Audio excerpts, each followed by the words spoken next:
Mucirithania munene Martha Koome oigite ndamathi ya ungumania ni igumeire bururi na njira nene, akiuga kuri na mutugo muru kuheana mahaki niguo mundu ateithike na njira cia ngungo nginyagia magoti-ini.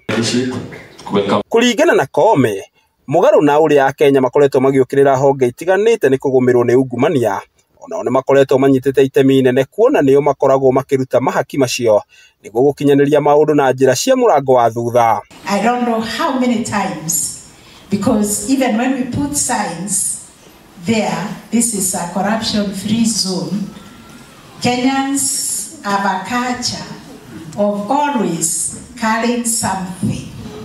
And we tell them, coming to court is not like going to church or to a temple or a mosque where you are supposed to take sadaka. We don't receive sadaka.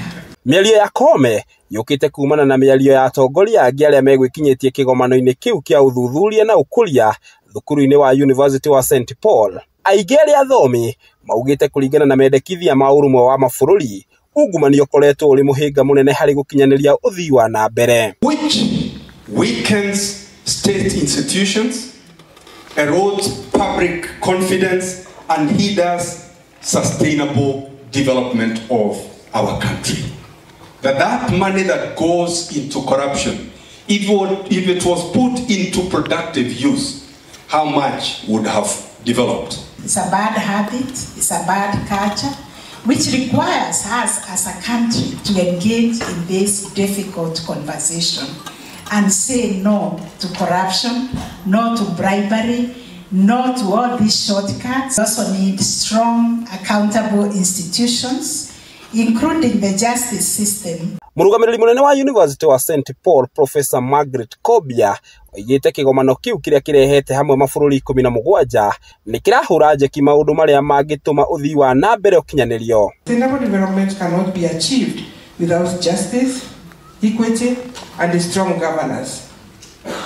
You remind us that the pursuit of SDGs is ultimately about building fair, inclusive and resilient societies governed by the Constitution and the rule of law. Ihinda-ini riu ni magathiriirie utongoria wa university ucio na njira nene ni kuhota gwikirira maundu megi uthuthuria kuri arutwo, kuona ni utemete itemi inene ria kugacirithia uthii wa na mbere nginyagia mabururi-ini mangi. Education and research are vital for preparing the future generations like St Paul's.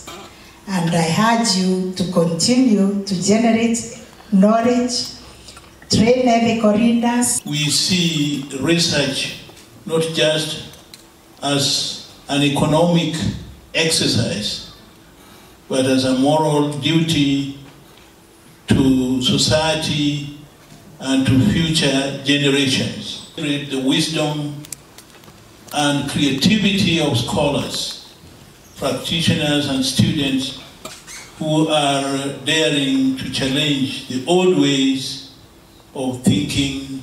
Ngiguithiraniria maria marahanika kaunti-ini ya Kiambu, ritwa riakwa ni Njau ya Kinuthia.